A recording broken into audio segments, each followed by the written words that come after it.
What's up everyone, 3D Print 747 here, back again with a quick update. So the blue Dino Thunder helmet has the clasps on, and I've put Bondo in. I still have to touch up a little bit of Bondo. I had to build out the little diamond part right here. Once I get the rest of that Bondo into these little spots, I am gonna sand this thing down and clean that up and put some primer on, and we should be good to go. I've got the welder's mask for the inside to tint the visor area, but overall it's looking good so far.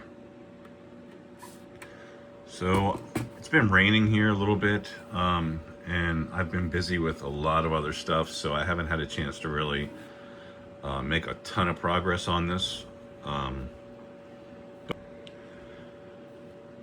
So hopefully in the next couple of weeks I will get this painted and ready to go.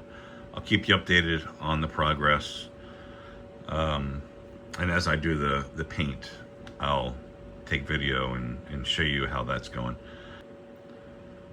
All right guys, thanks for watching. I will catch you in another week or so once I make some more progress on this thing.